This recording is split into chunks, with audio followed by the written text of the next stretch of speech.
Continuing coverage of the possible railroad workers' strike. Officials with the corporation are now asking a judge to stop a potential stoppage, keeping workers from walking out.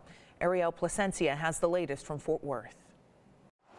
Standing outside the federal courthouse in Fort Worth, they miss holidays and special events. The women and men whose loved ones work for Fort Worth-based BNSF Railway. Last year, he didn't even go to the doctor. Told our cameras why they began their day with a protest. They want to work hard. They want to run the trains. They want to do a good job, but they want to do it safely. And now with the new policy, their families won't see them. That new attendance policy is set to go into effect February 1st. It's a point system that gives railroaders 30 attendance points. Take a day off, lose the point value assigned to that day of the week. If you run out of points, an employee is disciplined for missing too much work. You can earn points back, but only by working 14 days straight. The way it looks is it's a one-way ticket to termination.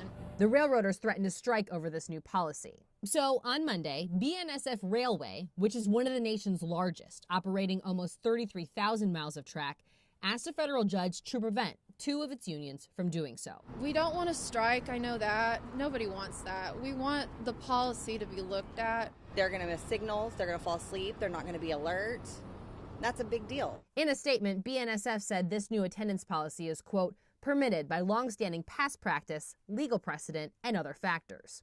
Therefore, the company goes on to say, we are asking a federal court to classify our disagreement with the unions over the implementation of this new program as something we can work together to resolve without striking. Man, I'll tell you, a railroad strike would just compound all the supply chain issues that we're facing today. That's recently retired SMU Cox School of Business professor Bernard Weinstein. Just think of all of those products that are landing on the West Coast that are put on trains and shipped to places like Dallas, Fort Worth. The federal judge is expected to issue a ruling before the end of the day Tuesday. In Fort Worth, I'm Ariel Placencia.